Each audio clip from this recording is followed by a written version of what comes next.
Let's talk about references in the UK, what employers can legally say, and what they actually communicate. So, a lot of people believe that references must either be positive or neutral.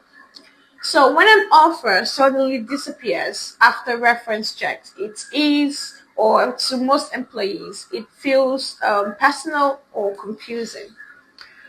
In the UK, a reference doesn't have to be glowing, it has to only be accurate and not misleading to the new employer you're going into. So that would sound, well, it sounds simple, but the interesting part here is that employers manage risk. Many organizations stopped writing long descriptive references because one sentence can later become evidence in a tribunal claim. An employer as well has to protect themselves, right? So instead, what they do is they only confirm job titles and dates. The thing here is people often assume that confirming that means the reference is safe, but references communicate more than words. So if a company refuses to answer certain standard questions that has been asked, or they delay responding, or they give unusual minimal confirmation when they normally provide details, the receiving employer would read that very carefully. So they're not just reading content, they are interpreting the confidence your supposed ex-employer has for the candidate.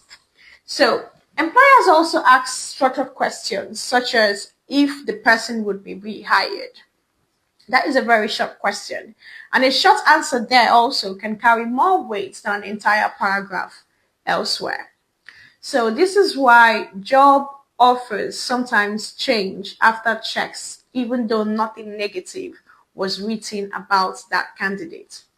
It is less about a hidden insult and more about a hiring manager deciding if the previous employer sounded comfortably standing behind the candidate. Again and again, this is why I say to you guys, do not burn bridges. Even though you're leaving a company, make sure you establish great relationship wherever you work. So the important thing to understand is that references are not character testimonials. They are risk assessments between different organizations.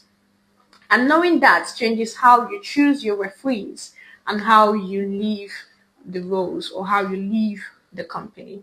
Because what follows you is really or is rarely a dramatic statement, it is usually a quiet signal.